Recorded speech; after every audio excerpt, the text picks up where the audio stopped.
Recording in progress. In alhamdulillah, wassalat, wassalamallah, wa rasulallah. Welcome to another session of our Ramadan prep series. And again, Ramadan, inshallah, Ramadan should be starting sometime next week. In fact, probably just a week exactly from now.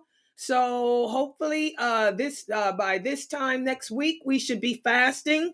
Hopefully, we should be doing our first day of Ramadan next week. And again, I did receive emails again, which I get all the time this year every year during Ramadan, about all these announcements from other Islamic councils of America, of Europe, of Canada, of South America, whatever, announcing when they know Ramadan. Again, fasting. We do not begin fasting until the new moon for the month of Ramadan has been seen. So, we don't do calculations. Allah is in control of everything. You can calculate and all of that. We have to look for the new moon. We have to follow the sunnah of the prophet. So I will let you guys know next week when it is official that Ramadan begins. Okay, but we are looking at hopefully around the 23rd, I think, or the 24th. Which day we don't know, and we won't know until that moon, until we see the new moon, or if we don't see the new moon or whatever. So next week, all you guys need to do to plan for Ramadan is to plan that, inshallah, next week we begin the sacred month of fasting. And again, why do we fast? This is a question I'm going to start off asking every day. Why do we fast? Get those hands up. Hold on for a second to let me and also I'm going to set it up to where we can see the questions, the answers from the people on YouTube. Hold on. My YouTubers, Assalamu alaikum. Your answers there. You guys should see the answers on YouTube appear up on the screen here. I'm trying something new here with this camera. Whoever's got that mic open, what is your mic open for? You got an answer? Why do we fast? Whoever's got that mic open. Oh, okay. Go ahead. Why do we fast, Gracie? Why do we fast to become better Muslims? MashaAllah. Go ahead. And get closer to Allah. MashaAllah. And charity. And do I got it right? Girl, yeah. You going on with it. Yeah. Alhamdulillah. As Gracie said, guys, she gave her many reasons. The number one reason, like she said, is for us to become righteous, better Muslims. That's why we fast, okay? And to get closer to Allah, okay? Can you guys see that? There you go. For those of you sitting here on the other social platforms, hopefully there's Sister Pamela. Y'all see Sister Pamela's joined us there. She's on YouTube. She's sending her salams to everybody. Can everybody see the salams from Sister Pamela? Let me make it bigger so y'all can really see it. There it is. Y'all see Sister Pamela giving her salams, there from YouTube. Okay, what else? What is so to become righteous Muslims, better Muslims? Here's another salam from the people on YouTube, Sister Muslima. Sister Muslima is sending her salams to everybody here, that's watching on Facebook. People that's watching on Twitter, I can do you guys too. I just don't, I have to switch back and forth. But I'm just going to focus on the YouTubers now. Y'all see there's greetings. There's Sister Sarah. Sister Sarah, one of my best students here at Sunnah Follower. She's been with me forever. There she is, sending her greeting to everybody. Okay, so why do we fast? To become better, stronger Muslims. Exactly. To get closer to Allah. Exactly. So, and I want you guys to pay attention to this because believe it or not, there's a lot of weak Muslims out there, guys, who are panicking. They're going crazy right about now. They're like, oh my God, We start fasting next week. Oh, is it time already? Oh man, I don't want to fast. I can't stop smoking them cigarettes. Oh my God, And by the way, I know a lot of people don't like, it's my job as a dyer to tell the truth, teach the truth. And I know you sisters and brothers out there who are weak in practicing your religion, you hear a lot of famous personalities telling us, oh, don't be gentle. Be gentle with the sisters who are not covering up. Maybe they're new. Be gentle. Okay. I'm sorry. There ain't but so gentle you can be. The prophet let the women know upon embracing Islam, after the women converted to Islam and gave their pledge of allegiance to the prophet, he let them know that they have to start practicing the religion effective immediately. You have to wear hijab. I'm sorry. I can't sugarcoat this religion for you women like these men do for you. That's the problem with why is it that we're such a weak nation? Why is it that many women convert to Islam every day and they apostate within months or a couple of years? You brothers are too easy on them. You can't sit here and lie to these women and make them think it's okay that they're not wearing hijab. If you are disobeying a law, if you are deliberately, intentionally disobeying a law, none of your good deeds are accepted. Your prayers are not accepted. Your fasts for Ramadan are not accepted. You sisters got to put them hijabs on. If you want your fast for Ramadan to be accepted, you got to stop fornicating. You have to stop drinking. You have to stop doing drugs. You have to cover your naked body. You have to pray your prayers. If you're not doing the other obligations, that obligation is not accepted. So I'm sorry. There's no nice and gentle way to give you the truth. The truth is a bitter pill for us to swallow. And I'm sorry, Layla Nashiba is not one of those dire. I will defend you if your rights have been violated. I will protect you. But I am not going to sit here and make excuses and lie to you and tell you it's okay that you ain't wearing no hijab. I'm sorry, I'm a woman too. I've been wearing hijab since I was 8 years old? If I could do it, what's your problem?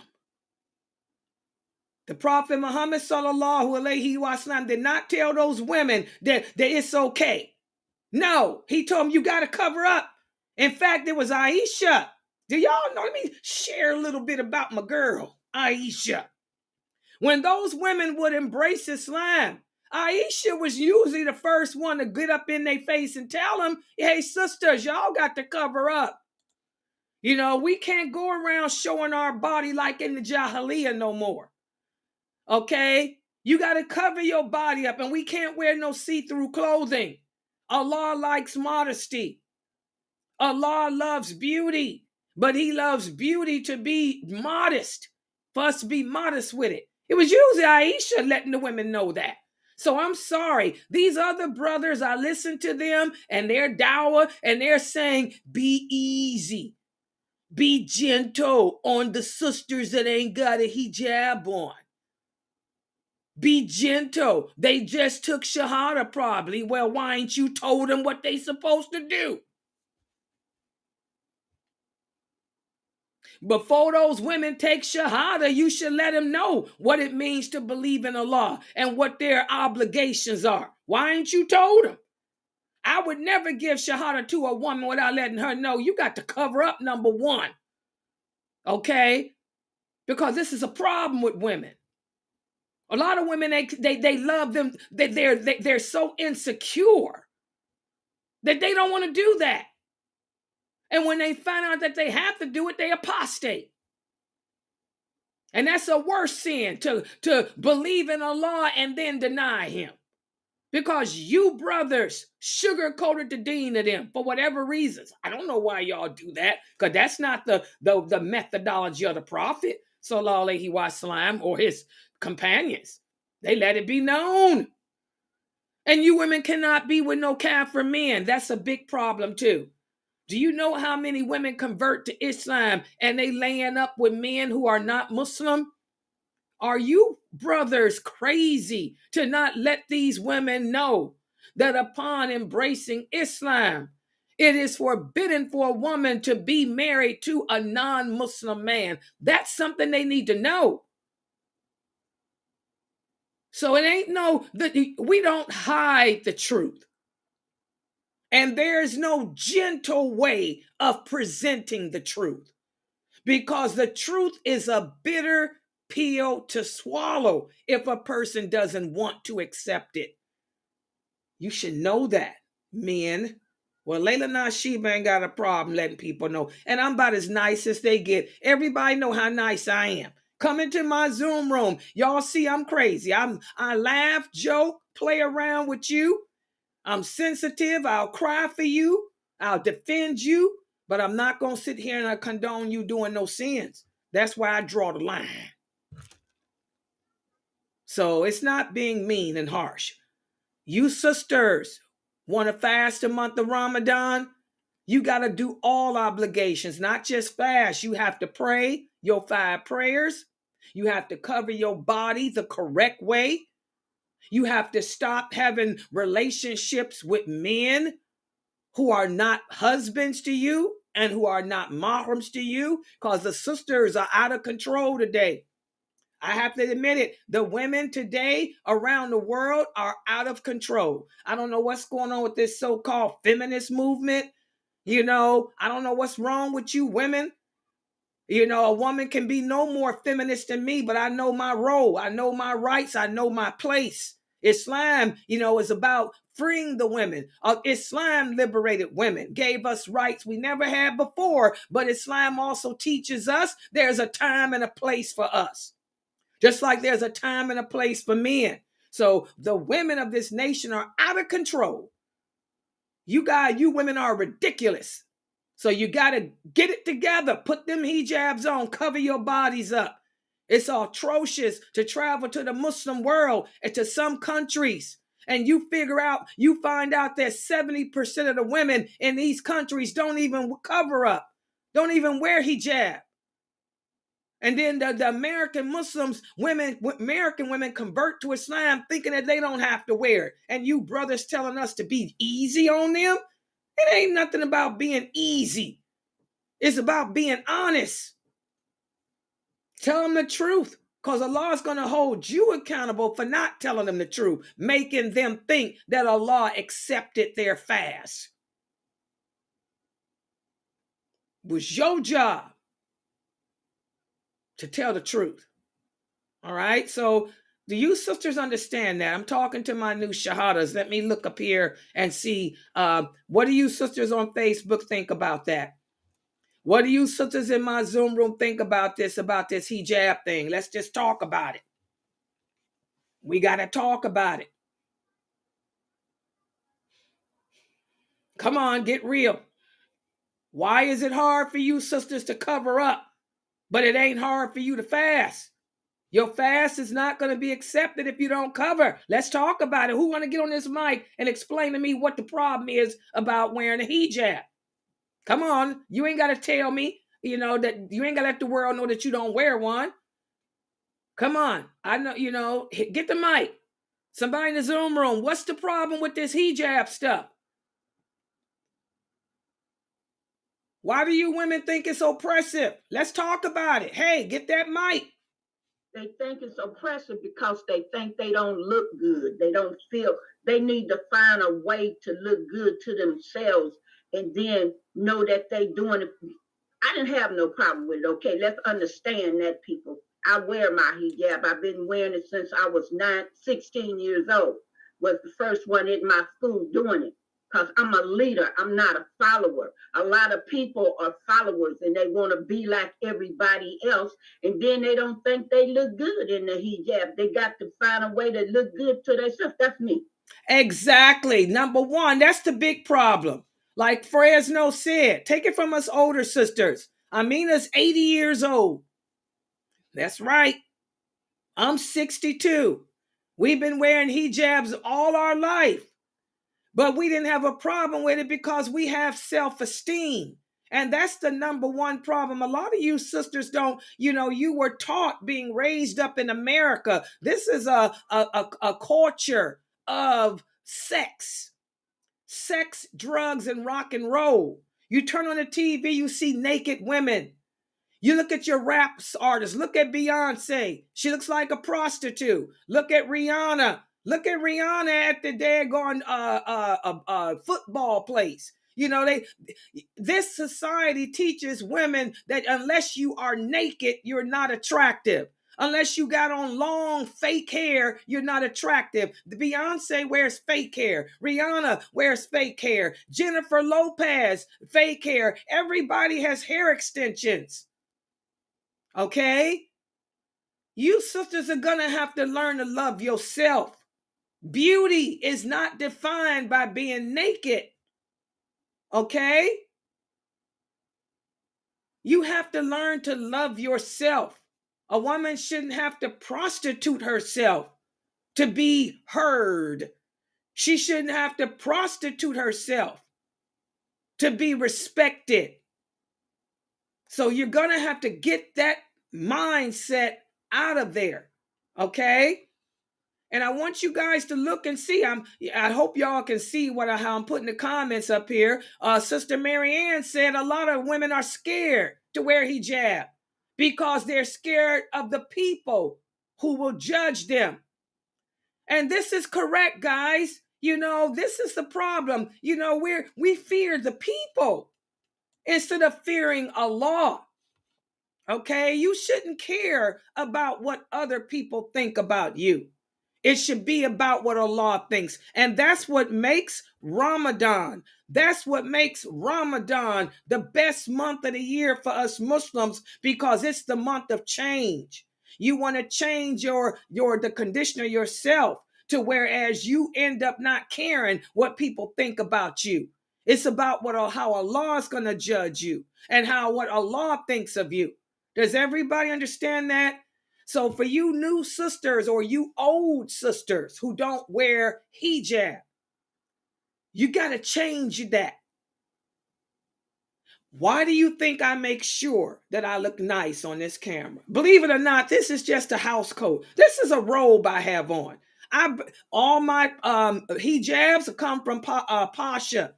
Y'all check out Jamila Pasha. Tell her to buy some more Pashimas. She got all that stuff for the clothing. Tell her we need some more. I try to make sure I buy, and I got hundreds of them.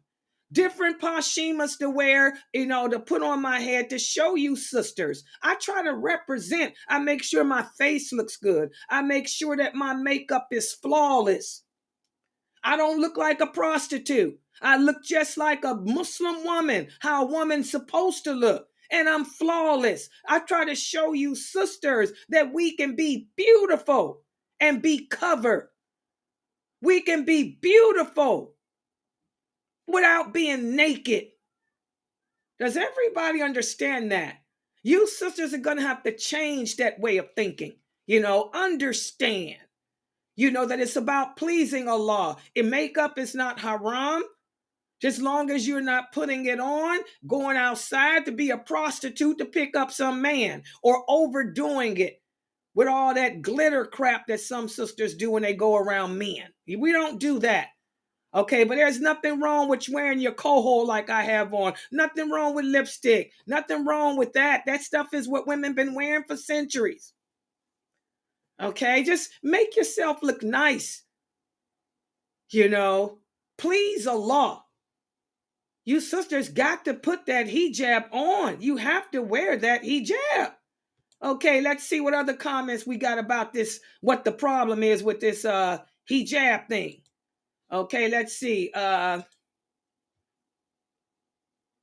Again, we had a comment from Pamela. Most people fear the people instead of Allah. And also, look here.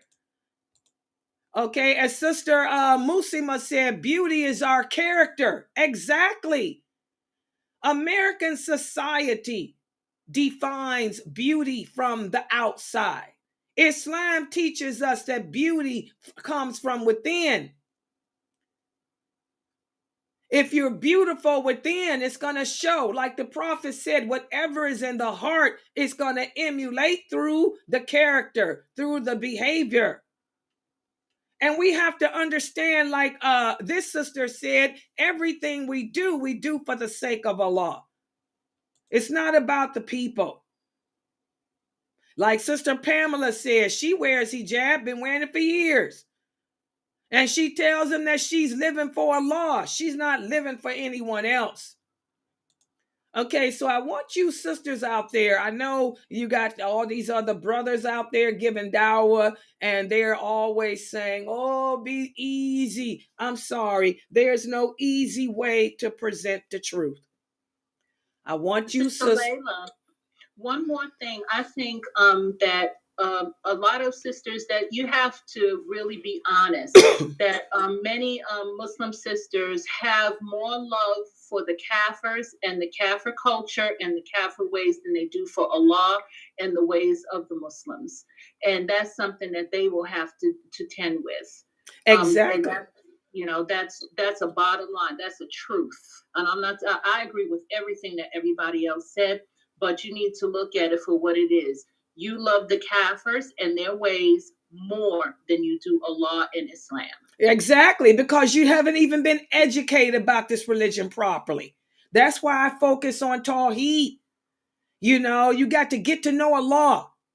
Learn the meaning of Allah's names. Learn those names and apply them to yourself. That will help to develop your love for Allah. And once you love Allah, you won't care about nobody else. You won't care about the kafir. You won't care about trying to please nobody else. So I want you sisters, this is real. This is real. If you are not dressing properly, your fasts are not accepted. If you are not praying your prayers every day, your fast will not be accepted. If you're doing any haram sins like what you women are doing, talking to men on these dating apps, your fasts are not accepted. You sisters got to turn to Allah. Make this month the month of change for you. And my brothers out there, my fellow Daya who are men, y'all better get real with these sisters. And I don't understand how these same brothers that's talking about be gentle are the same brothers telling women that to put Vaseline on their face and that makeup is haram. How can you talk out the side of your neck like that?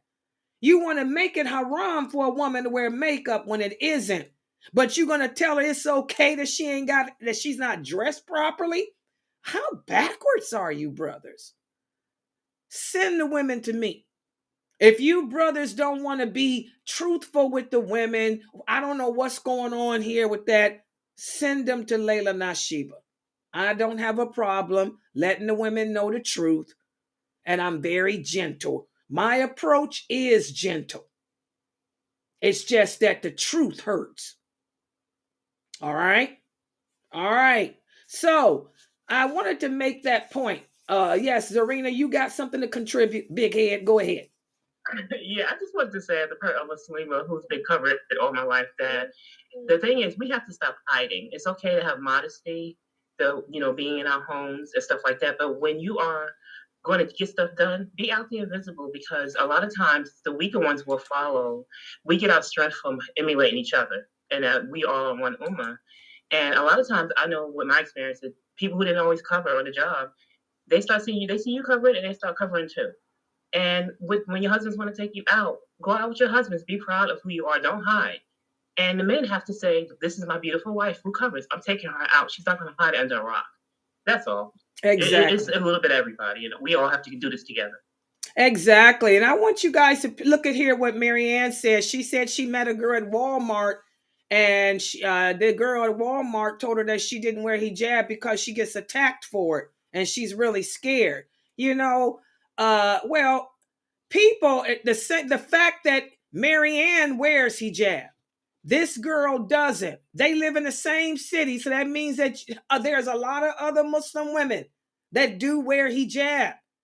Okay, that's not an excuse. How can somebody attack you? They attacking you, but they not attacking Marianne. They not attacking all the other women. That's just like where I live. A lot of Muslim women here where I live in Cleveland. You know, why you don't? I'm scared they might beat me up. Are they beating me up? And I'm an old woman. Are they beating up the other? Look at those sisters down there. They all got hijabs on too. Are they beating us up? You know, that's garbage. That's garbage. You're scared because you're insecure. You're scared of yourself. You are afraid of what the people are going to think about you. You are afraid that you're going to lose your friends. You shouldn't be friends with non-Muslims anyway. And again, this is the danger of sending our children to Muslim schools. That's why we have to get our kids, to non-Muslim schools. That's why we have to get our children out those Kafir schools. Okay? Because they're making friends with non-believers and they're afraid they're going to lose their friends. That's why you need to check out safausa.org. That's an online Muslim school where your kids go to school from kindergarten to 12th grade at home. Okay? Because so I also have a nurse who I work with. She's Muslim, but she doesn't wear the hijab because she says that she's afraid what people are gonna think or whatever. And then she tells you whenever, you know, I try to tell her how I'm always wearing it, nobody's saying anything to me. We're working in the same department. So, and then, you know, she'll start using, excuse that, like, oh, Allah knows what's in my heart. And I tell her, like, you know, whatever's in your heart will show through your action. You know, if you really believe in Allah and you want to obey him. And also it's all about self-esteem. I don't think she have any self-esteem or she's confident in wearing it. So it's just like knowing your deen and your rights. And the more you know, the more you'll do anything for the sake of Allah and then not worry about what people think are going to do. Exactly. It's a personal, like all of my sisters here are saying, it's all within that person. You know, this is the month of change. For you women that don't wear hijab, this is the month to change that crap. To get over your fears, get over your insecurities. There's too many Muslim women around you who work with you, who live next to you, who are covering up. It's just that you made the mistake of being friends with non-Muslims. You're worried about them and what they're going to think and losing them. They shouldn't have been your friends anyway. Change that. It's time to make the Muslims your friends. It's time to cut that tie with these non-believers. We deal with them business from a distance, but we don't get close and intimate with them. That's all with allegiance and la ilaha illallah. Everything begins with and ends with Tawheed. Exactly. It's all about learning this religion correctly. As Sister Pamela said, most people don't have the proper knowledge of religion. If you had the proper knowledge, understanding of religion, then doing the obligations wouldn't be so hard. So I want you sisters to work on that. Okay, and that's for the new sisters that are not covering and the old ones. There's a lot of Muslims here, women who've been Muslim all their life, born Muslim. A lot of Arabic sisters here. There's a lot of Afghani women here who don't cover. Arabic women who don't cover. I don't know what y'all's problem is, but y'all better cover it. Your fast are not accepted. Nothing, your prayers, nothing until you start dressing properly. Okay, so now let's get to the class today. Yesterday, I gave you guys a quiz, and I was very impressed to see how you guys retained what we discussed so far. There's several questions, 4 questions from yesterday's quiz that we didn't get to, that I do want to get to with you guys now. And this was about the people who are exempt from fasting. Let me put this quiz up. 4 questions from yesterday that we didn't get to. We stopped off at the elderly. Sister Sabrine defined what an elderly person is. Sister Sabrine answered that question, that elderly people are not obligated to fast, but they pay the ransom. They pay the ransom. So now this is the question that we did not get to yesterday that I want us to get to. What about a person that's suffering with a chronic illness?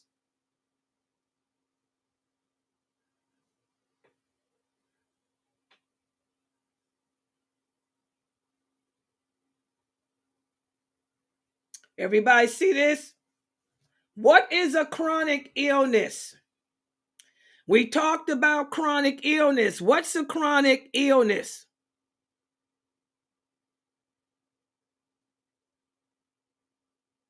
A life-threatening illness. Okay, a life-threatening. Like, what do you mean by life-threatening? Like cancer or anything like that. You've been diagnosed with cancer, something that can, that you can die from. Okay, if is life-threatening a good word to use? I got a lot of nurses in here. One of my nurses, can y'all get on the mic and explain the correct terminology for a chronic illness? A chronic illness is an illness that you have and will have all the time for the rest of your life. There isn't any cure for it. Medications are usually what is used to keep it under control so that you can have some type of life, or even it may be something else like dialysis. There is no cure. You need medications usually. It can be life-threatening if you do not adhere to your medication regimen. Mashallah. Shakura, you were a nurse, right? Huh? Mashallah. Yes, y'all see how she breaking that down? Did y'all understand what a chronic illness is now? I got a lot of nurses on my website. That's what we do here. We get blessings taking care of people. Exactly. So it may not be life-threatening. It can become life-threatening if you don't take care of yourself, but it's a sickness of which there is no cure. Does everybody understand that? A chronic illness, something that there's no cure for. It gets worse over time. It can get worse over time. And what are some examples? Cancer is an example, but what's another example? Give me some examples of a chronic illness, guys. Diabetes, heart disease. Oh, here come our other nurses. They all said diabetes. Kidney disease, chronic kidney disease, end-stage renal disease. Blood pressure, high blood pressure. Heart disease. High blood pressure. Yes, ma'am. Heart disease, stroke, lung cancer. That's what I'm trying to put. Sometimes arthritis. Arthritis. Yeah, because anything that requires an ongoing medicine, basically. Y'all hear that? Lupus. Yeah. Lupus. Epilepsy. Yes, your seizures, yes. Epilepsy. Exactly. These are all examples. Anything that requires medicine like that, a lifetime of medicine. High blood pressure is considered a chronic disease. But now there are some chronic diseases that fall in the category of being so chronic that it prevents a person from fasting. Is high blood pressure an example of that? Not necessarily. Explain to them why. Because sometimes you can, first of all, if you're on the medication, you can sometimes move your medications around depending on what medication you're taking, how much you're taking, and how frequently you're taking them. So depending on, your situation, you can actually maneuver your medications to before, to taking them with your Zahor and taking them with your iftar meal. And definitely, this is something you need to discuss with your doctor as well to see what else may be going on with you, because it may not just be hypertension. You can start involving your kidneys and your heart. And in that instance, it may not be a good idea for you to fast. But again, you go to seek medical attention for that. You guys get that? I'm going to give an example. I have high blood pressure, but it has nothing to do. I mean, it's a chronic illness of which there is no cure, but it doesn't flare up. It doesn't get in the way of my life habits. Okay, all I can do is, like she said, just take my blood pressure pill in the morning before I fast, or I can take my high blood pressure pill at night. So people with high blood pressure, we can fast if you're like me, where you have that sickness, but it's not impeding on you doing anything that's getting in the way of your habits. Okay? Does everybody understand that? Okay? But now, lupus. Lupus is another one of those sicknesses. It's chronic. There is no cure for it. It flares up. Sometimes it doesn't. Okay? If you have lupus and your lupus is under control and your lupus is not flaring up, then you can fast.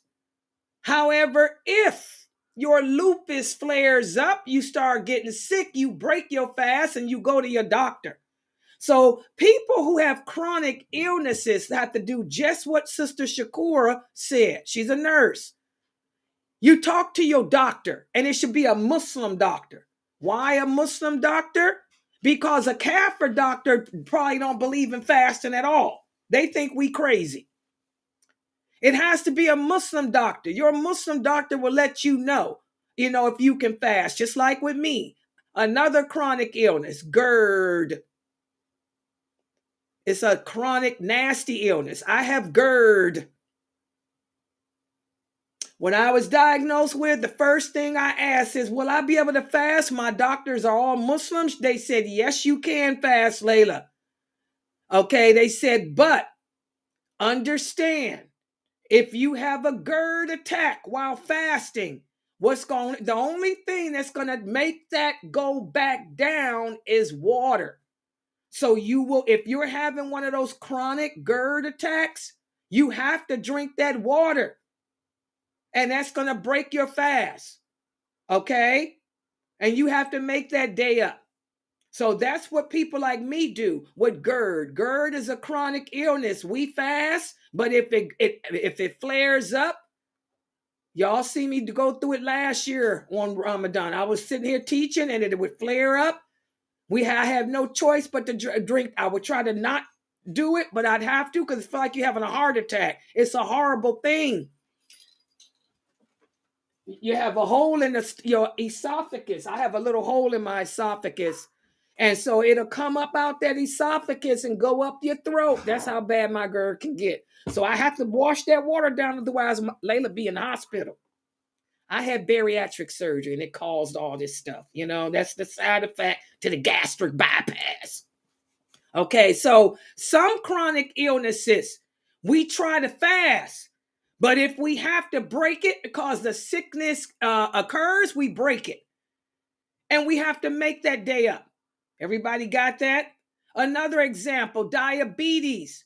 Insulin does not break the fast. And we're going to talk about that more when Ramadan starts. If you are on an insulin regimen, insulin does not break the fast. For those of you who shoot up with insulin, you can take that insulin and don't worry about it.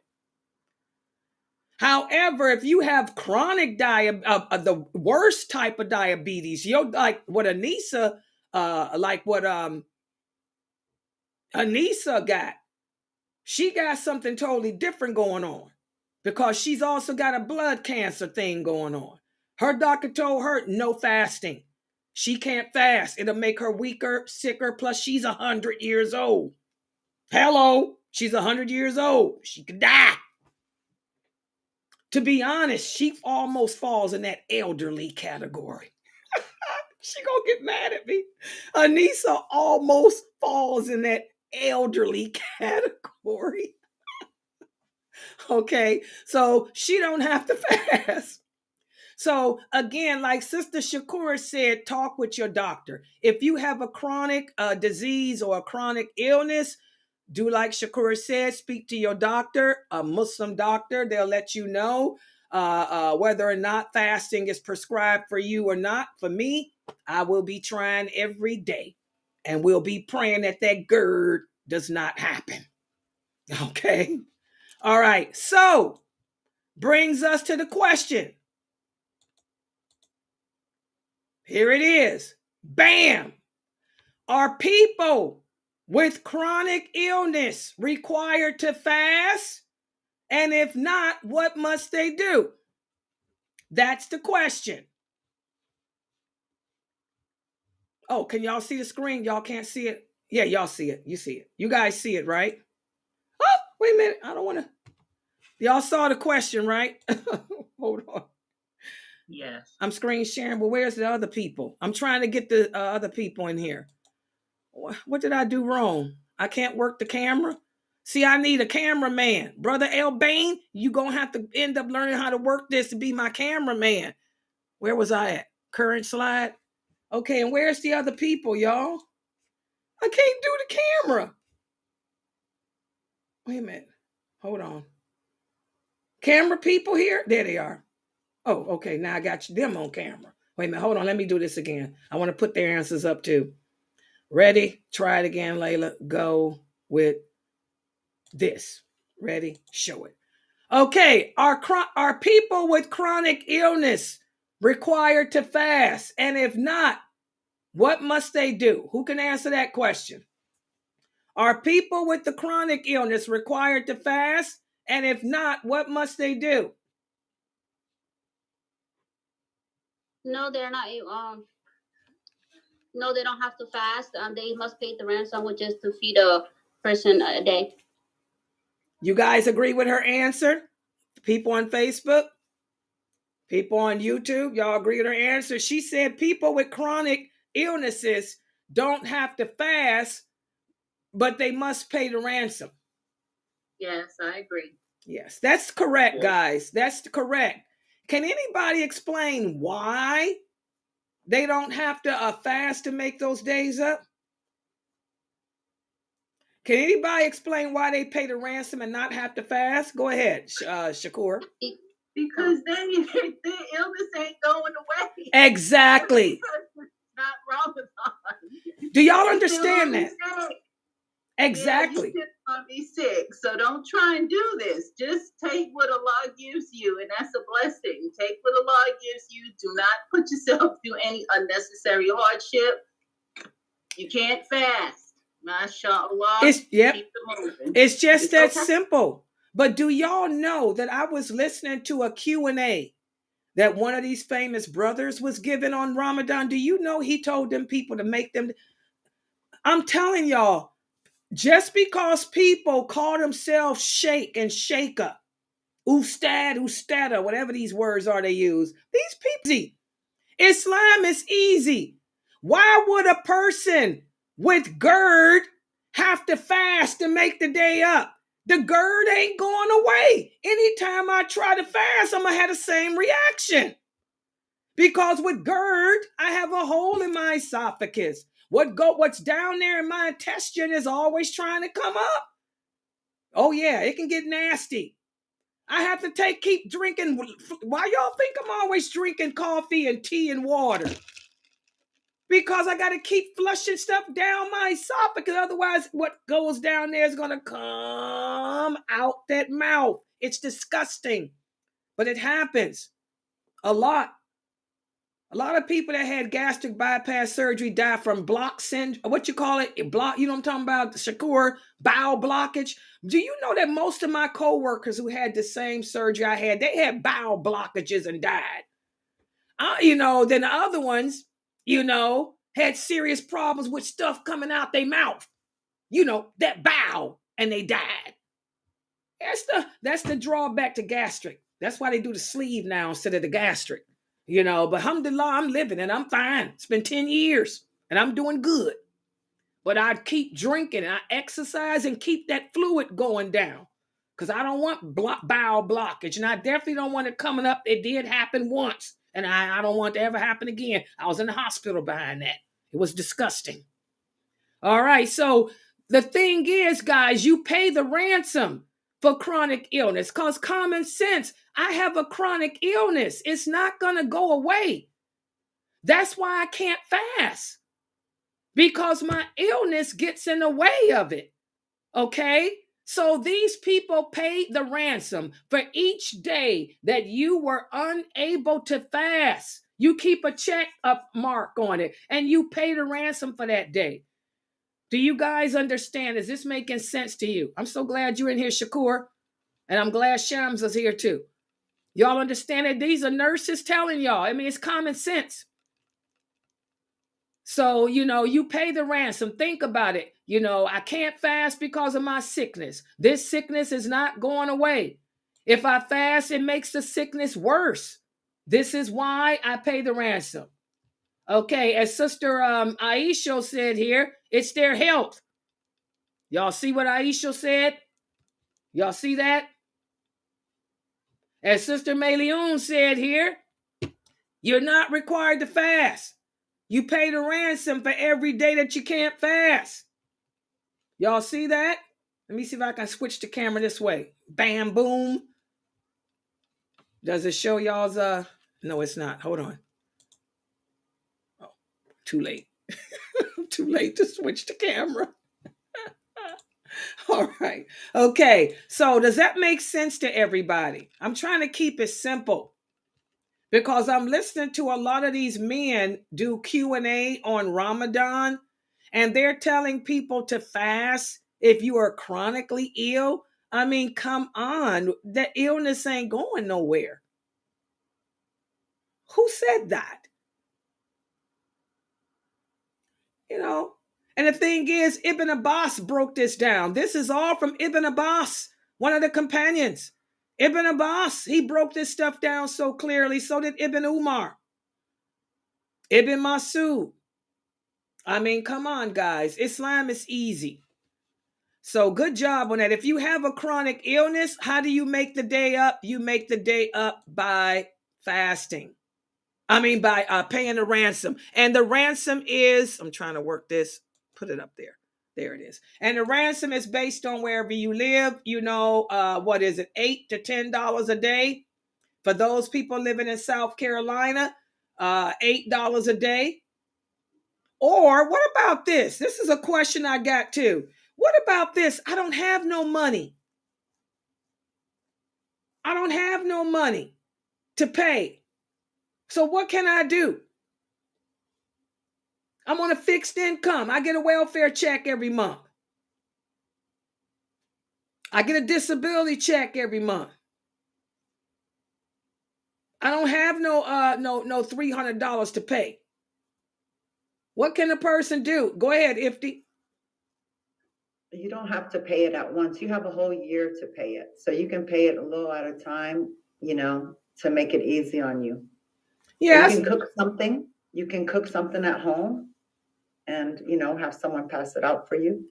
Yes, you could do that too. You have a year. You have until next Ramadan to make that payment. And if you can manage to make the payment, make it. If not, if you still can't manage that, because some people only get $1,000 a month. That ain't nothing. That pays their rent, their bills, and that's it. Okay? If you don't have absolutely nothing to pay, guys, don't worry about it. Does everybody understand that? Because I got an email from a sister. She gets $1,000 a month as a disability check. That's it. She lives in a senior home. That covers her living expenses.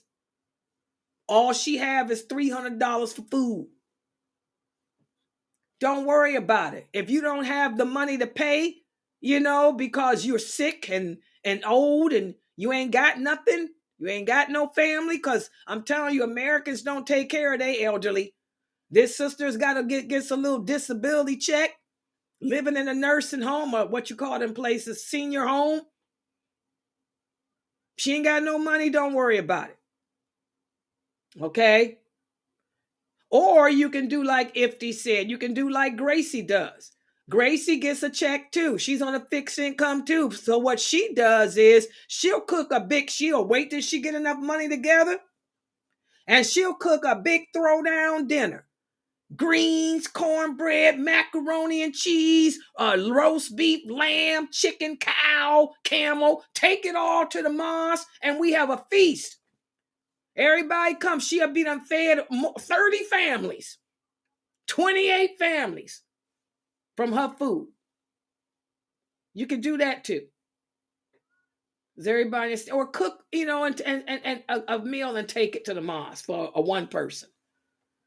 Allah is Also, easy. you can volunteer to help out in the mass because sometimes they do have like fundraising or something to like do and then help out. Yeah, exactly. Yeah, you guys can help out at the mosque if you ain't got no money. Do help out with the fundraisers, volunteer your services, babysit somebody's cheering, or whatever.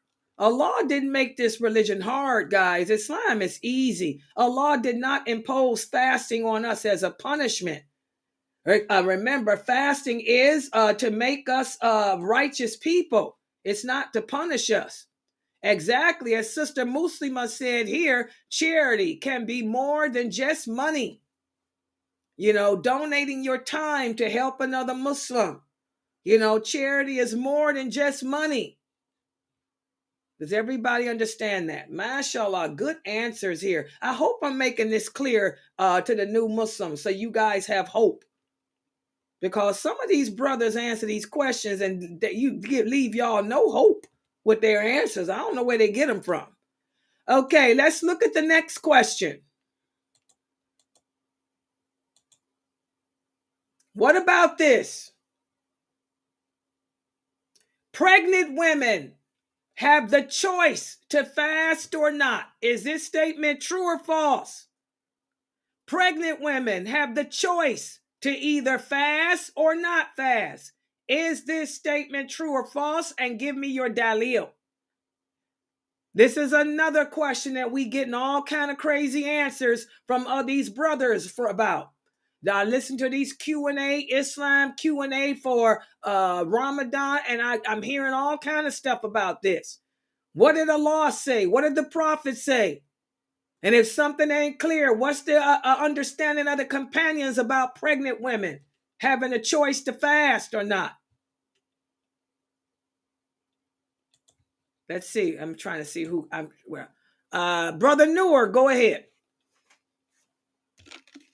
The answer is false, but if the woman has a high risk pregnancy, then like if it's life threatening, then it's different. Okay, what do you guys say? Brother Noor said this is false. He said the only women that don't have to fast are women who have a high risk pregnancy. Do you guys agree?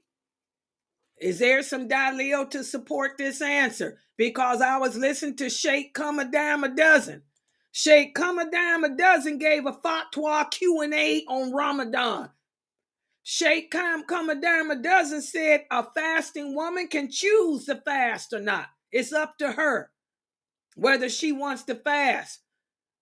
So who's right? Sheikh Come a Dime a Dozen?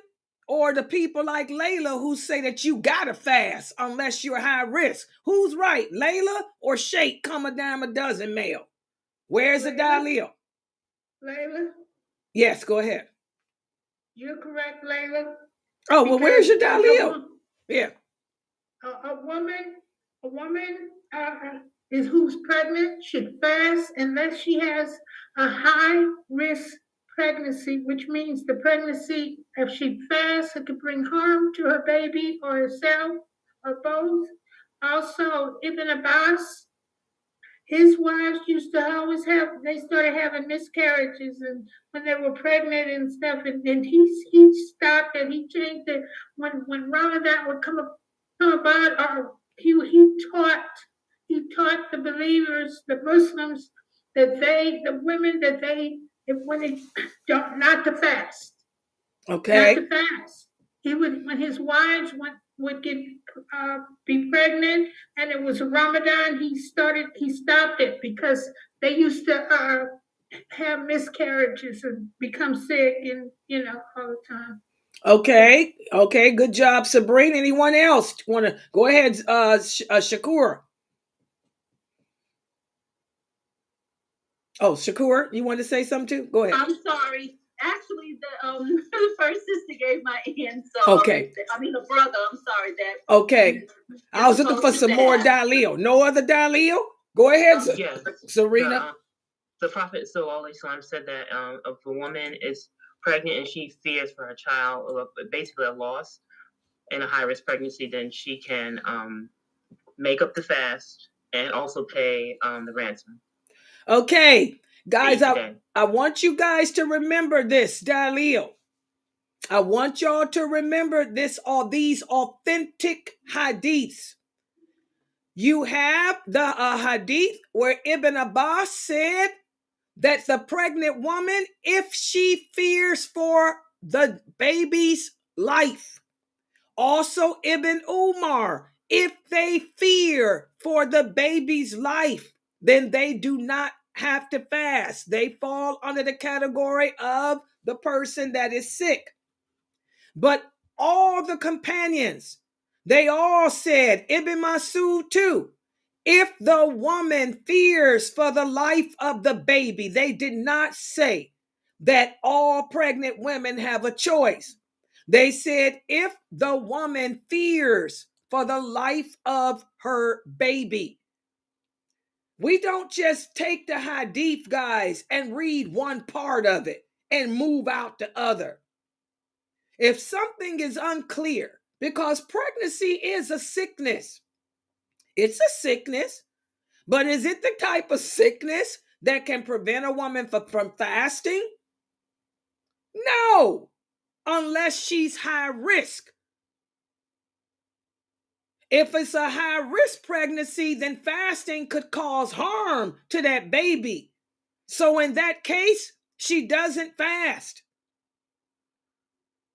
Just like a chronic illness. High blood pressure is a chronic illness, but if I break my fast, it ain't because of my blood pressure. If y'all see me not fast, it's because of my GERD. My blood pressure doesn't bother me ever. In fact, I'm just taking the pill because they said I was diagnosed with it years ago. My blood pressure ain't never high. It's always where it's supposed to be. But that's because it's a chronic illness and I take my medicine every day. Okay? So, all the companions, when you read their views on this, they all say if the woman fears for the baby. They did not say that pregnant women are exempt from fasting. They said if she fears for the baby. Y'all understand that? When something is not clear in Islam, we look to see what the companions had to say. That's what Ibn Abbas said. That's what Ibn Umar said. And that's what Ibn Masud said. And that's what Aisha said too. It's also what Salama said. So I rest my case. You brothers have to stop trying to appease your wife. Why do they say that? This was a question that Bethany asked me yesterday. She said, Sister Layla, I see the hadiths. You gave us the hadiths that say if the woman fears for the life of the baby. But why is it that Sheikh so-and-so said, why? I said, because Sheikh so-and-so's wife was probably pregnant and didn't want to fast. And she said, I'm scared that my baby might get sick. And to appease his wife, he said, okay, well, no woman has to fast. That's why. I'm sorry. I'm going to keep it real, sisters. Okay, so be careful of those type of answers. When people give you answers, their answers to questions have to be based on the Quran and Sunnah with the understanding of the companions. I don't want to hear no fatwa from Sheikh Albani, from Sheikh Morsi, from Sheikh Atlee, from Sheikh nobody, from Sheikh Karadari about anything. What did Ibn Abbas say? What did Ibn Umar say? What did Ibn Masud say? What did Aisha say? When it comes to women's issues, y'all better tell me what Aisha said, because Aisha knows better than Ibn Masud. Aisha knows better than Ibn Umar. And Aisha knows better than Ibn Abbas when it comes to women's issue. So you better tell me what Aisha had to say. And if you can't, then that means you ain't qualified to be sitting here answering questions. I'm sorry. If you can't tell me what those companions said, then you ain't qualified to be sitting up on national TV answering questions about Islam as you hold the banner of LGBTQ. You better go sit down, brother, and understand that Allah made Eve, not Steve. Stop answering questions about Islam. You ain't qualified. It's not based on what some sheikh said. It's based on what those companions said if it's something that ain't clear. And you better throw in Aisha. Whenever we dealing with women issues, I better hear Aisha's view. Because nobody understood women's issues better than Aisha. And Aisha was one of the first scholars of this religion. So you better tell me what she said. And if you don't know how to find what she said, then who are you to be talking? Y'all get that? And I want my students to understand that if these brothers y'all listen to don't quote Aisha about women's issues, y'all don't listen to them. Seriously. I'm sick of these men telling women, you're going to tell a woman that she can't wear makeup when there's nothing in Islam that forbids her from wearing makeup. But you're going to tell her that she don't have to fast when she's pregnant. How stupid are you, brothers? She has to fast unless she's high risk. And makeup is not haram. You brothers got to get it twisted. And I want everybody to remember, let me put that up on that ticker up. Where's our ticker? Brother El Bain, I'm going to have to get you in here working my camera. Where's the ticker for it, y'all? Hold on. I lost the ticker. Where is it at? Where is it at? There it is. I want y'all to remember. Call in and ask Sister Layla your questions about Islam tomorrow. Tomorrow is Friday. Tomorrow from 8 to 10. You guys can call in and ask me your questions about Islam. Women and men. And by the way, you brothers can call in and ask me your question too, because see, I'm not like these other men y'all listening to who don't know that Allah made Eve and not Steve.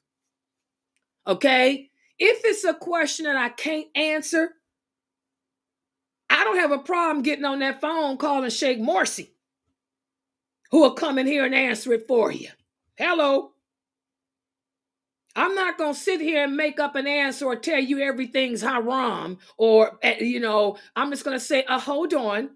Let me get Sheikh Morsi in here if it's something I can't answer. But 9 times out of 10, I can answer your questions too, brother. And probably do better answer than these men are. Because these men ain't giving you no evidence from the Quran and Sunnah. They're giving you fatwas. The brothers that do give the evidence from the Quran and Sunnah, you don't listen to them because they ain't famous. Y'all listening to the LGBTQ supporters. Those progressive Muslims, they call themselves. Ain't that what they call themselves today? Progressive Muslims. That's into democracy. And we need to go out and support our country and fight and vote for the president. Y'all listening to those people. Those are progressive Muslims. They don't base anything on Quran and Sunnah. It's all on some opinion or some science theory or theology.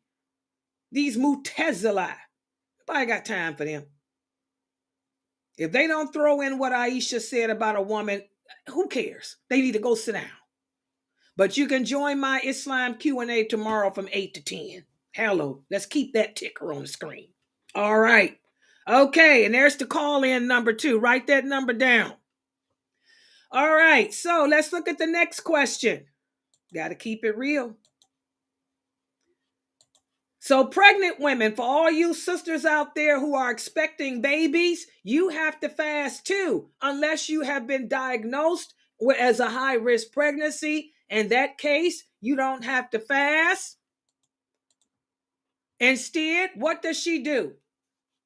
For the high-risk pregnancy woman, what does she do if she can't fast? Could anybody answer that? She can pay a ransom. Yes, she can pay the ransom. And anything else? Anybody want to clue in something else? And then each pay the ransom for each day missed, and then make it up after.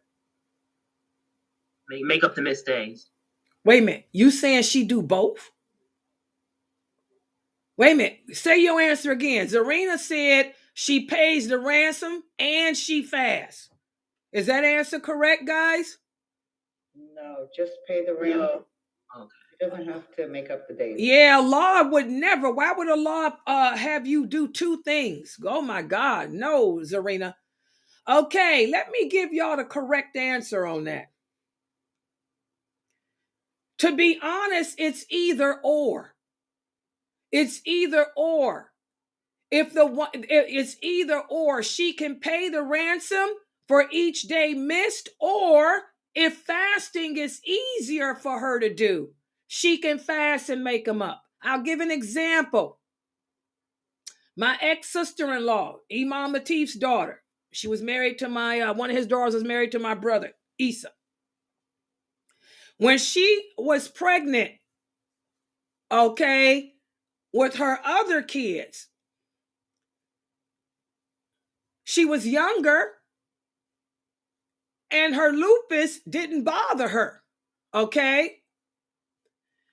But now say this, another sister, same age as she was, young, in their 20s, 30s, okay? She was diagnosed, I remember this sister, she was diagnosed as a high-risk pregnancy too, because her sickness, which was something like lupus, flared up.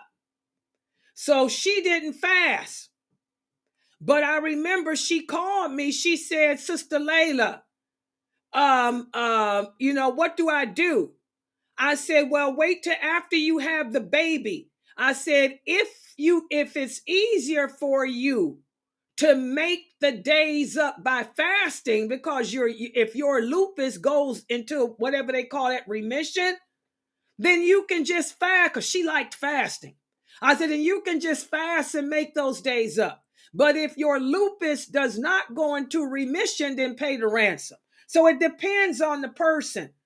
If that woman, after she delivers the baby, her body goes back to normal. And if she can handle fasting and fasting is easier for her than paying that money, because that $300 a month is a lot of money, then she can fast and make it up.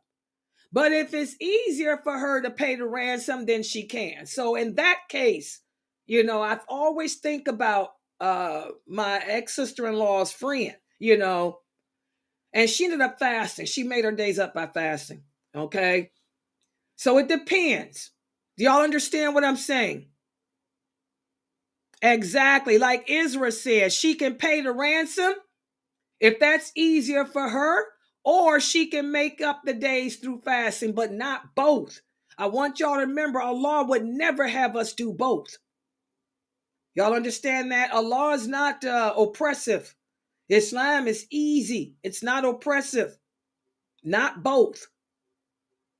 And I'm going to tell you where that both came from.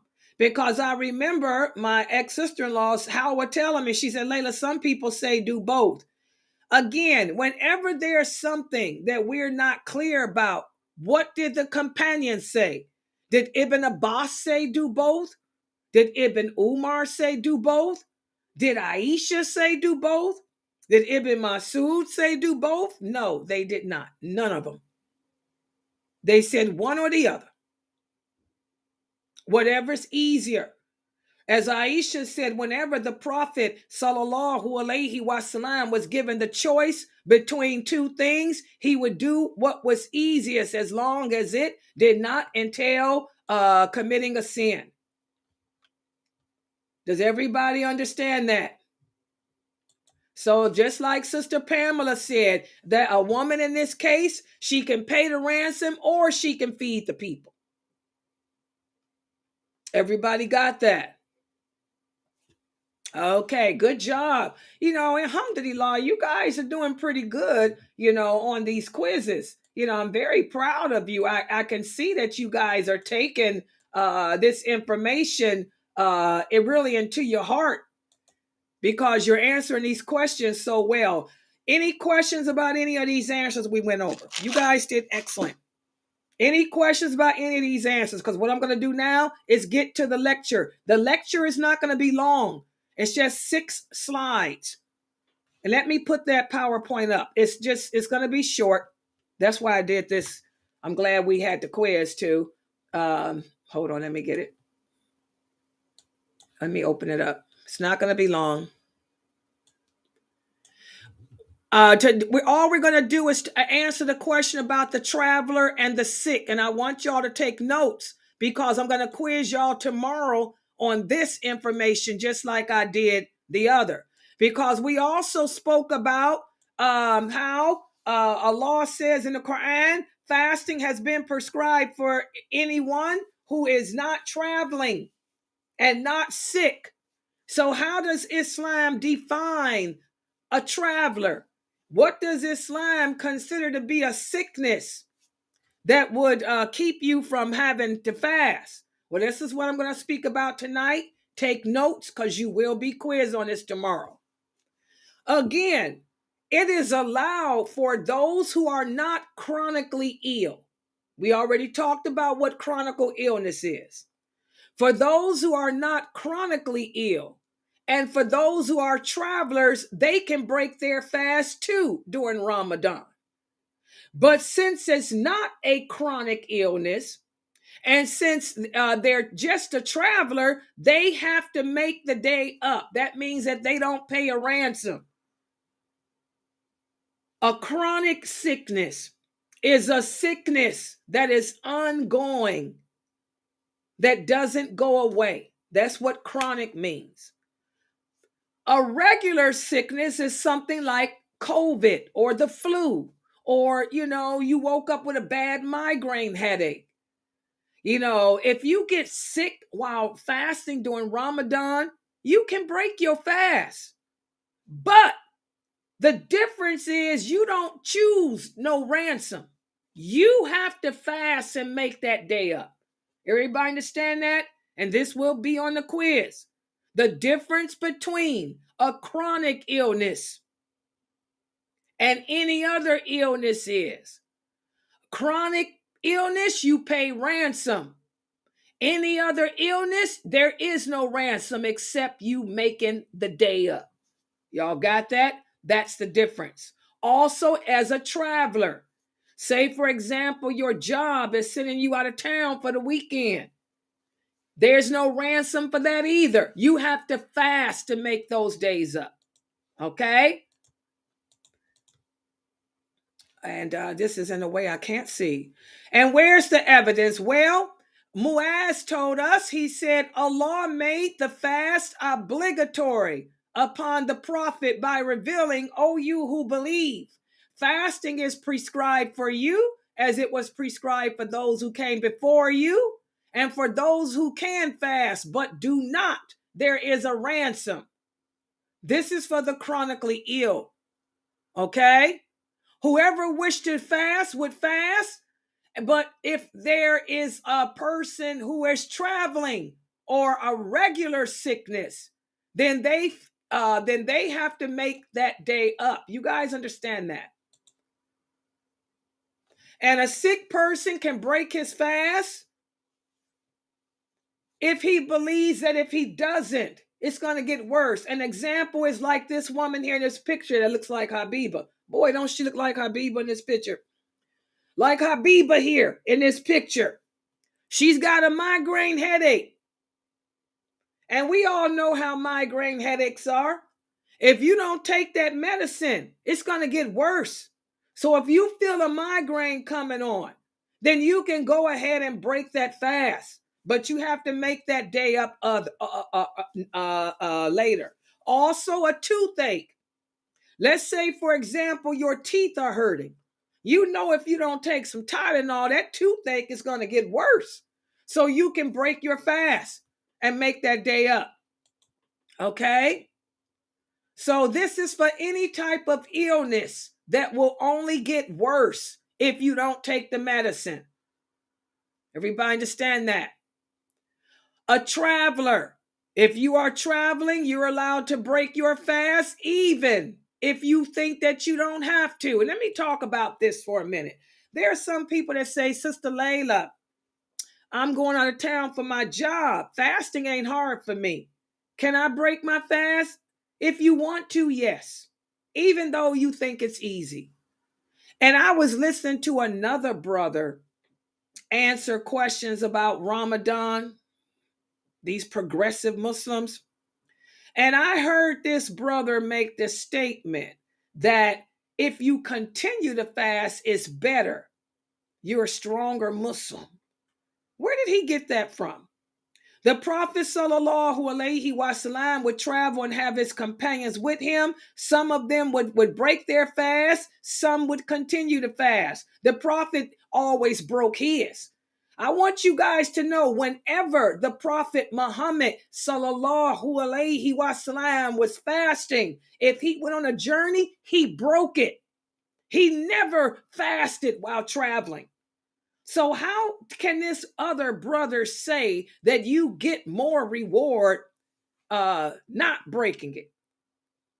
Who said that? Allah doesn't say that. It's a concession that Allah gives a traveler. It's up to you. If you want to break your fast, you can. But if you choose to continue to fast, you can. No one is better than the other. Does everyone understand that? And also, another thing to remember, when you're fasting, if you become overcome to the point with hunger or fear that you think you're going to die, then you can break your fast too and make that day up. And that's based on the fact that Allah tells us in the Quran, do not kill yourself. So if you think that you're about to die unless you get some water in you, then you can break your fast, but you got to make that day up. Okay? We have a hadith whereas Hamza al-Islami, he said, O Prophet of Allah, I find within me the strength to fast while traveling. Would there be any blame upon me if I fasted? The Prophet said, it's a concession from Allah. Whoever takes it has done well. And whoever wants to fast, there's no blame upon him. So here you can see in this hadith, the Prophet is really, it sounds to me like he's saying traveling is and breaking the fast is a concession from Allah. It might be better if you do break the fast. But if you want to, you can. But it's best to accept the concessions of Allah. That's what it sounds like he's saying to me. So I don't know where these other brothers get off telling you that you should fast even when you're traveling. The Prophet never did that. He accepted the concessions of Allah and always broke his fast, But if you want to continue to fast, you can. Okay? More hadiths. Sa'id al-Khudri, he said, we traveled with the Prophet sallallahu alaihi wasallam to Mecca while we were fasting. We stopped at a place and the Prophet said, you are coming close to your enemies. You will be stronger if you break the fast. That was a concession. And some of us fasted and some of us broke our fast. Then we came to another place and the Prophet said, in the morning, you will face your enemy. Breaking the fast will give you more strength. So we broke our fast, taking that as the best course of action. After that, you could see some of us fasting with the Prophet while traveling. So again, why did Allah make breaking the fast a concession for us when we're traveling? Because we're going through the earth. You don't know what's going to happen. You want to be on your best. Especially you driving in your car down the highway. You going through Ku Klux Klan territory. Hello. You want to be at your best. You going through redneck territory. You want to be at your best.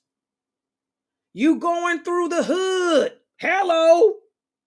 You better grab that Louis Vuitton and be at your best. Do y'all see how the hikmah of Allah is? So it's best to break your fast when you're traveling, guys. As these hadiths are alluding to, it's best to break your fast when you are traveling. So that way you can be on your best, because you don't know what you're going to encounter through the hood, through Ku Klux Klan territory, through redneck territory. You know, does this make sense to everyone?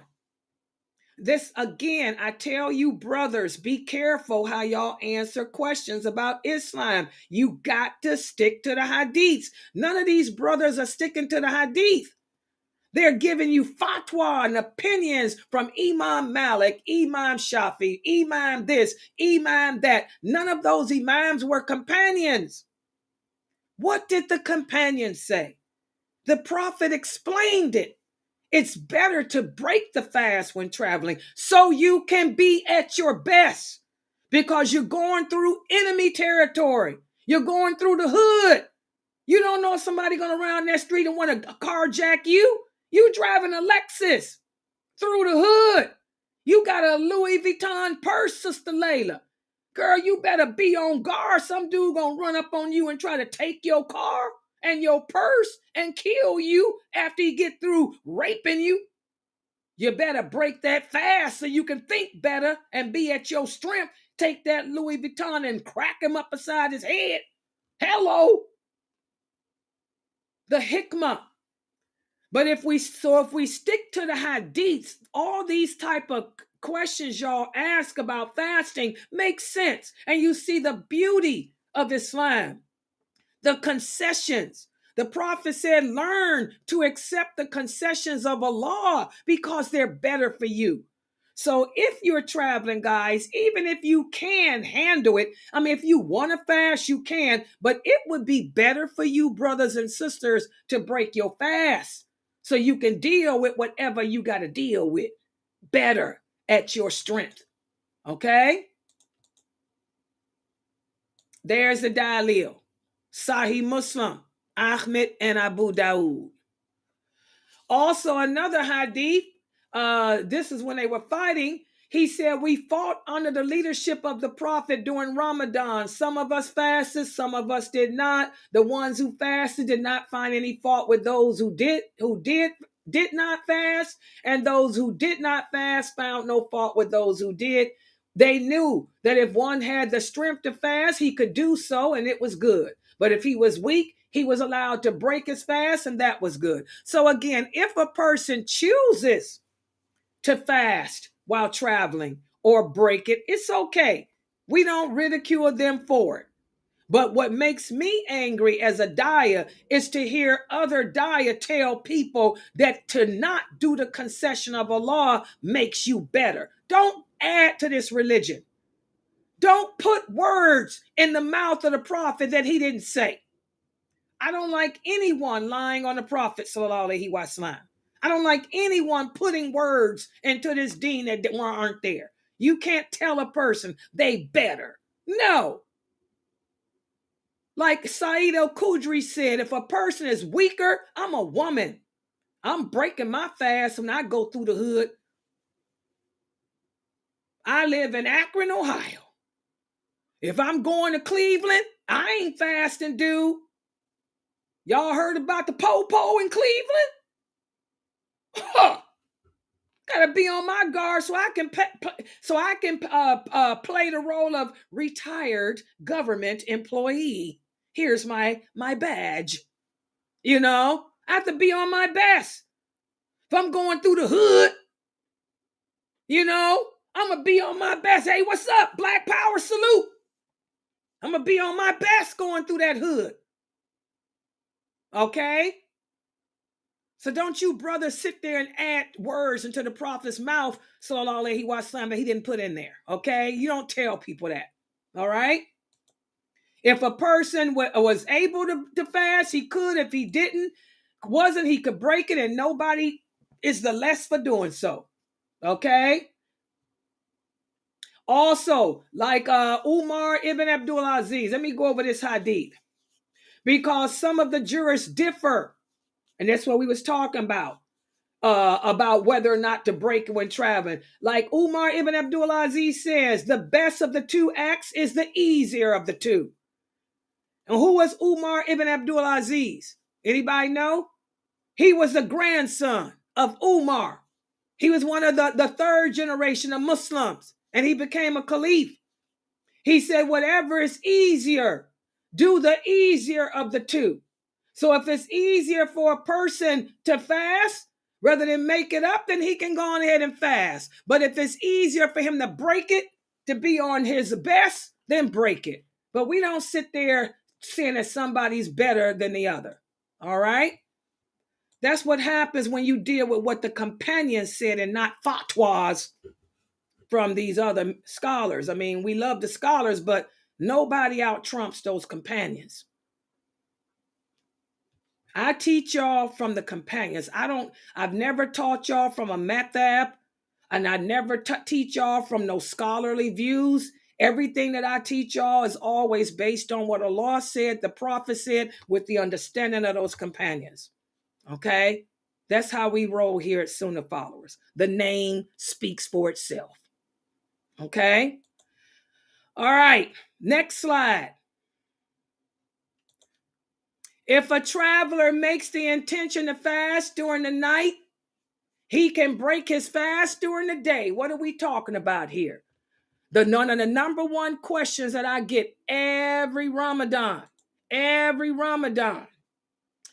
We have the hadith where it's the Prophet sallallahu alaihi wasallam left for Mecca during the year of the conquest of Mecca.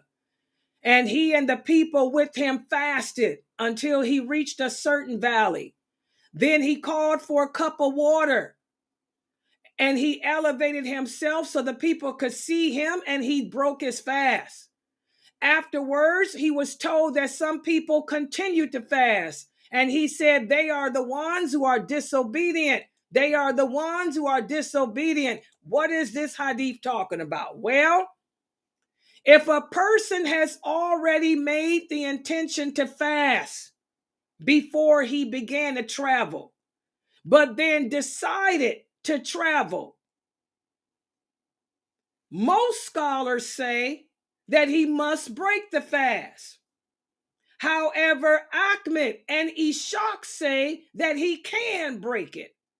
And this is based on this following hadith. I came to Anas ibn Malik during Ramadan while he was planning on traveling. His camel was ready. He was wearing his clothes, and he asked for some food and ate. And I said to him, is this a sunnah? He said, yes. What are they talking about here? They're talking about breaking the fast before you travel, people. I get this question every year. Another hadith. Ubayd said during Ramadan, I rode on a ship with Abu Basra el-Ghafari from El-Fustat. He prepared his food and said, come and eat. And I said, are we not still among the houses of the city? We haven't left yet on our trip. And Abu Basra said, are you turning away from the sunnah of the Prophet? What am I talking about here? This is the Dalil. These hadiths are authentic. Look at the source. Muslim, Tirmidhi, and Nasai. Oh, all these hadiths are authentic. If you're traveling, can I break my fast before I leave? Yes, you can. There's your Dalil.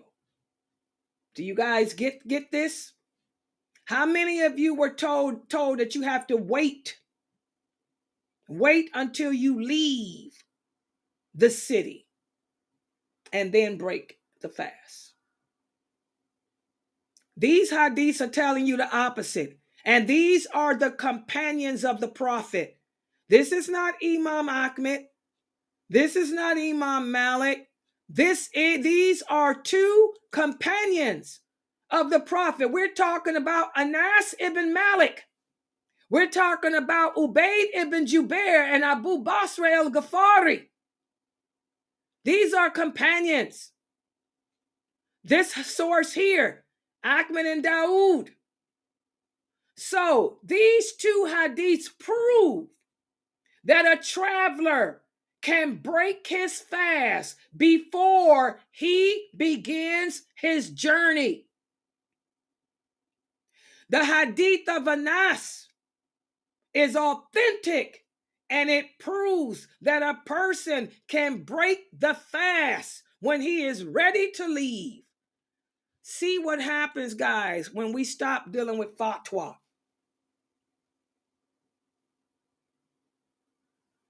A lot of people shocked. You got to go out of town for your job. They tell you to wait till you get on the airplane. The airplane is an hour away from your city. You can break your fast before you leave. This is from the Sunnah. As Anas said, this is from the Sunnah of the Prophet sallallahu alaihi wasallam, and that's why the Prophet said that those people are disobedient. They are disobedient. They are disobedient. The Prophet had not left his residence. That hadith is in Sahih Muslim. The Prophet had not left his residence, but called for a cup of water, broke his fast so everybody could see. The ones that didn't break his fast, they were disobedient. So I'm telling y'all, be careful when y'all listening to these Islam Q&A shows. A lot of these people do this Islam Q&A stuff, and they're not basing their information on what the Prophet said. You know, they're using fatwas from off of Islam Q&A. They're using Google. And by the way, most of the fatwas off of Google are Shiite anyway. I keep telling y'all, elislam.org. If you type anything, it's going to take you to elislam.org. Elislam.org is a Shiite website. The Shiites don't even believe in Bukhari and Muslim hadiths. They have their own hadiths. They hate Umar. They hate Aisha. They hate many of the companions. They made their own hadiths. We got to learn Islam and its truthfulness from the right people, guys, not from Google, not from no Islam Q&A website, but from the Quran and the Sunnah with the understanding of the companions. So every year we go through this. Some brother's going to call me up, Sister Layla, I got to go out of town tomorrow. I'm ready to go. He'll call me the next day. I'm ready. I'm in my car. I got to wait till I get an hour out of the city. Brother, why didn't you break your fast when you left? Why didn't you break your fast when you got in the car and drove off? You could break it then. Why didn't you go get you some Starbucks and break it then? Subhanallah. That's the Dalil.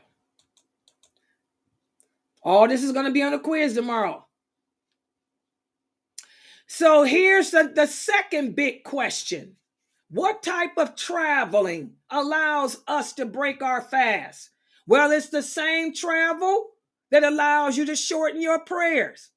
What is it based on, guys? Do I have to be 10 miles or 50 miles out of town? Well, check out this hadith. Dia ibn Khalifa, he traveled 1 farsakh.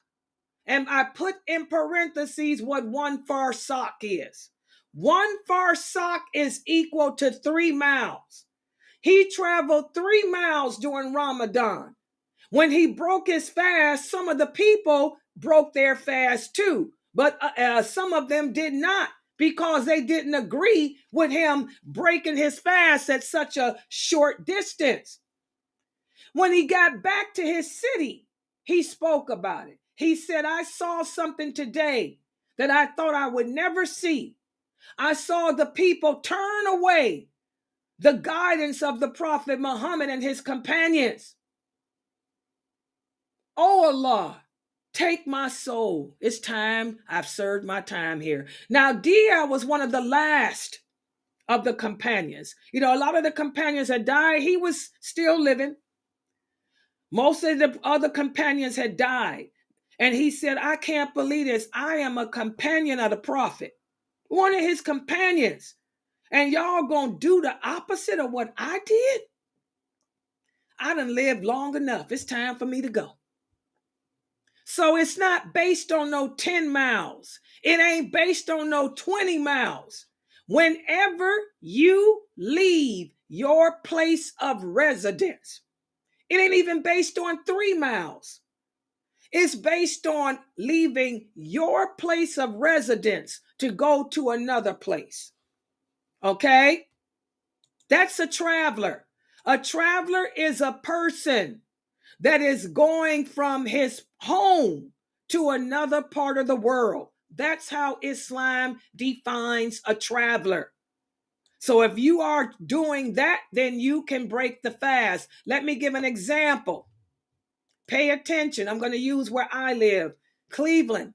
Cleveland, Ohio is one of the largest cities in America. What makes Cleveland, Ohio one of the top 10 largest cities or top 20 largest cities? It's the fact that Cleveland is not just one city. Cleveland is like New York. New York has boroughs. Cleveland has suburbs. Cleveland consists of 50 or more suburbs. Example, I live in Cuyahoga Falls. That's a suburb. Latifah lives in East Cleveland. That's a suburb. Mukhtar lives in Cleveland Heights. That's a suburb. My mother lives in University Heights. That's a suburb. My daughter lives in South Euclid. That's a suburb. Issa lives in Westlake. That's a suburb. My other brother lives in Medina. That's a suburb. And my other brother lives in Huron, suburbs. Now y'all see why I be driving an hour to where I'm going? That's how large this Cleveland is. Very large. It takes me an hour to drive from my house. It takes me an hour and 45 minutes. No, an hour to drive from my house to my mother. It takes me an hour to drive to from my house to Latifah. It takes me almost 2 hours to drive from my house to Issa. It takes me an hour and 10 minutes to drive to where Mukhtar is.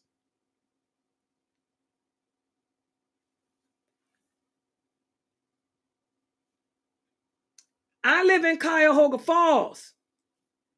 My mother lives in Cleveland Heights. I don't go to Cleveland Heights for nothing. My doctor is in Cuyahoga Falls. I shop in Cuyahoga Falls. I go to Akron for some of my doctor stuff. I also go to Stowe. Stowe is part of my residence. Akron is part of my residence. Cuyahoga Falls is my residence. Cleveland Heights is not my residence.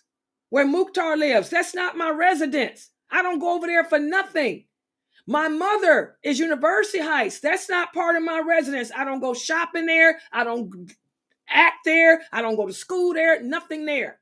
Latifah is not part of my residence. Issa is not part of my residence. I never be over on that part of town. So technically, guys, I could break my fast if I go to visit any of them. If I were to leave my house to go visit my mother, to visit Mukhtar, to visit Latifah, to visit my brother Issa, I could break my fast because that's a traveler. That's not my part of town. I don't live over there. That's not my residence. I don't know nothing about over there. Do y'all get it? So it's not based on how many miles you travel. It's based on what's part of your home, your residence. Akron, Stowe, Cuyahoga Falls is part of my residence. Huron is not.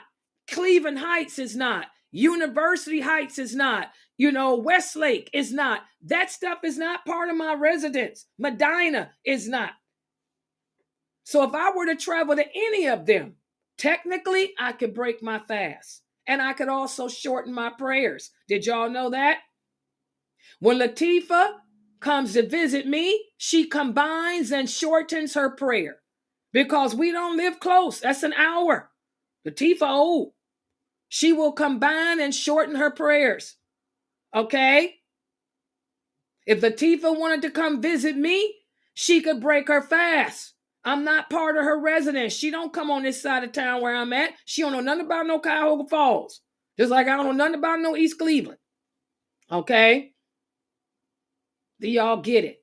So a traveler is technically a person that leaves his normal place of habitat to go to another part of the earth that is not his habitat. He can combine and shorten his prayers, and he can break his fast. And that's why this companion got angry. These people did not break their fast because they said, oh, it was just 3 miles. Well, hey, you're not going to follow what the prophet did? Subhanallah. And finally, for tonight, we're going to speak about those who have to make up the missed days. Again, women who are on their period, you have to make up those days. The traveler has to make up the days. If Latifah came to visit me and decided to break her fast, she'd have to make up those days, that day. Okay? But Latifah wouldn't do it. She'd keep on fasting, I know. Just like me, if I were to go visit my mother and them, I'd still keep fasting, even though I could break it, because they don't live in the hood. If I was going to the hood, I'm sorry, I'd break that fast. It's time to throw down. But if I was going to Mukhtar and my mother and them are, I would probably still, even though I could break the fast, I would still fast. But I would break it if I was going to Cleveland. I don't know nobody live in Cleveland. Cleveland is a bad place. Po-po all in the news. Okay, so those who have to make up the missed days are the travelers, the people who were sick, and also the women, who were on their menses, or the women who were bleeding from having a baby. As Aisha said, when we had our menses during the time of the prophet, we were ordered to make up the days of fasting and all that. So this is what I wanted to go over today with you guys. The sick. If you get sick during the month of Ramadan with the COVID, a flu, a migraine, or something that's discomfort that's going to just get worse, you can break your fast. But you got to make that day up later. Keep a track of it. Okay? If you have to go out of town and travel somewhere, you can break your fast. But you have to make that up. Ain't no ransom for that. You got to make it up by fasting at a later date. And if you do travel, when you don't have to wait till you leave to break the fast. You can break it just like these authentic hadith showed what the companions did. The companions would break it as soon as they were ready to go, as soon as they mounted their horse or whatever. Okay? And a resident, a traveler, is a person that leaves his part of the world to go to any part that's not included in his residence. Any questions on this before I close out? Subhanaka Allahumma wa bihamdika ashhadu an la ilaha illa anta astaghfiruka wa atubu ilaik. Any questions? Recording stopped. Is this clear to everybody? Because I'm going to quiz y'all like crazy on this tomorrow. Let me look at wait a minute, hold on. I'm coming YouTube. Wait a minute, hold on. Wait a minute. Where is it at? YouTubers. Okay. Oh, wait a minute, I hit the wrong button. And by the way, guys, let me remind everyone, don't forget that tomorrow from 8 to 10 is the Ask Sister Layla Live. You better come in here on Facebook, YouTube, and Twitter. Ask me your question or call in. Here's a question from Brother Ahmad. He said about the hadiths, when the prophet said they were disobedient during the time of the Quakers. No, he was talking about they're disobedient. I just explained that hadith. These people were thinking, now this wasn't that time. This is when the prophet was traveling. They thought that you have to go a certain distance to break the fast. They didn't obey him.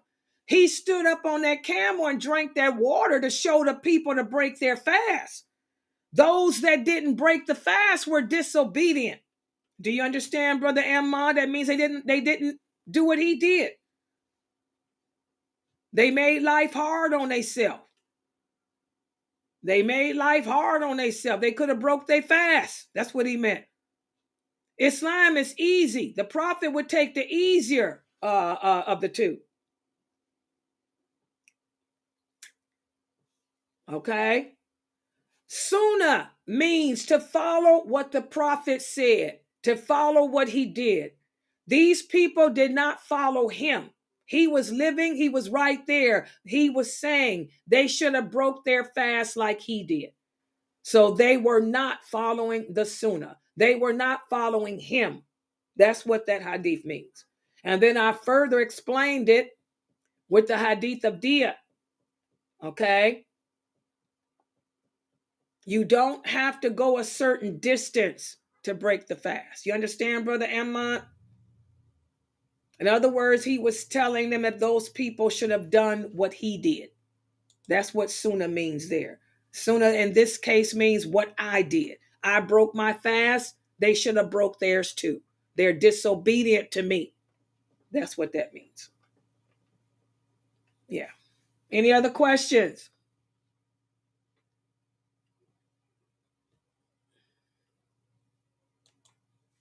Okay, Marianne. I had a question. Yes, go ahead. I think I missed a slide because I only got 4.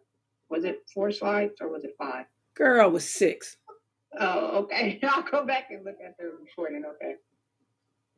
Okay, any other questions?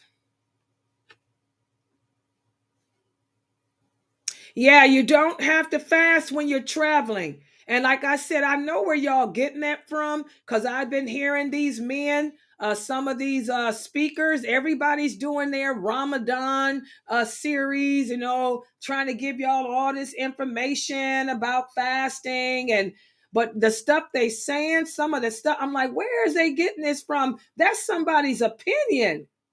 That's not true.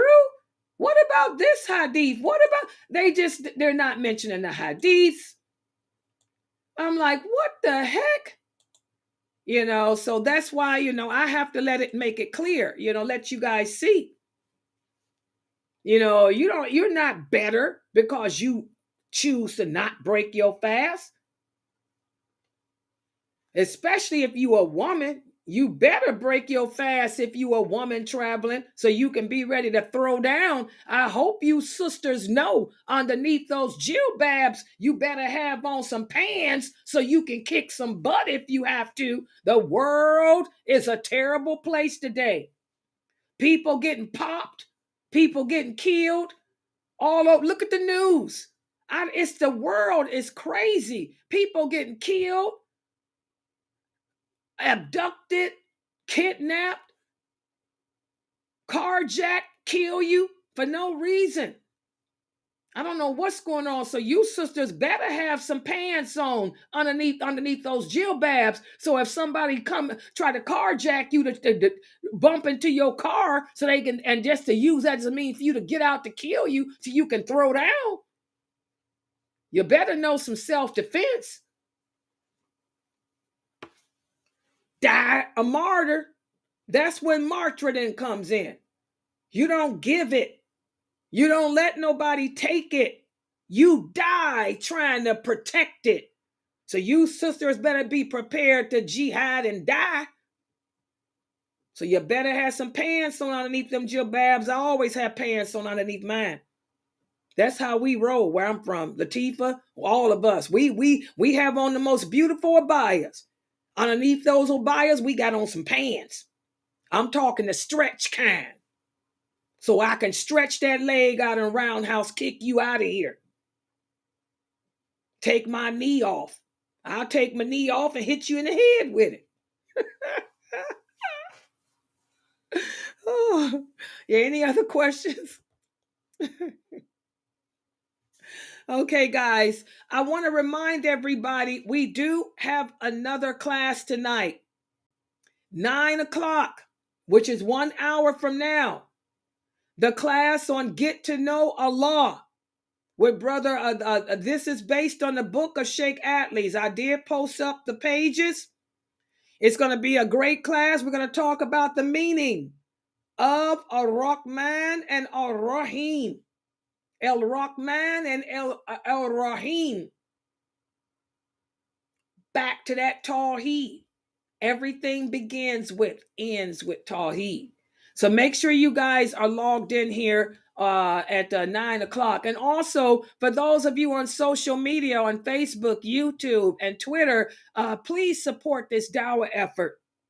If you like coming here, learning Islam in its truthfulness, with the understanding of the companions, not some progressive Muslims understanding. Okay, please support this dawah effort. Make sure you guys scan the QR there. Take your phone and scan the QR code there and send a donation in to us to help pay for all these this technology that we're using now. And also, guys,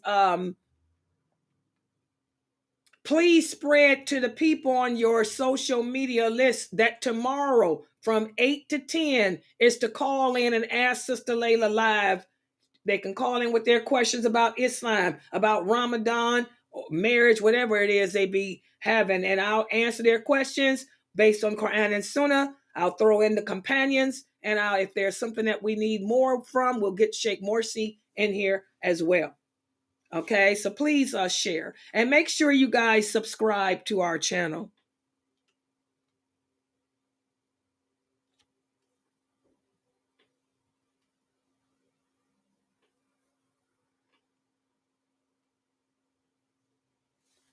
Yeah, I know in different parts of the world. Yeah, I'm using the American English. You know, Americans, we haven't spoken English in centuries. Americans haven't spoken English. We even have our own urban dictionary now. They took the word revert, made it a word when it's called convert. They made up the word polygamy instead of polygamy. Polygamy instead of polygyny. I don't know. Yeah, Americans English. What can I say? It's the worst English. Yeah, but most of the people listening here are Americans, so I have to use the terms they use. And we call them pants here. They're pants. If I said trousers, they probably even know what trousers are. You guys know what trousers are? Yeah, we use the term pants here in America. Yeah. Okay, guys, I'm going to sign out. And I'll be back on at 9 o'clock, which is about 45 minutes. Subhanakallahumma wa bihamdika ashhadu an la ilaha illa anta astaghfiruka wa atubu ilaik. Let me stop this.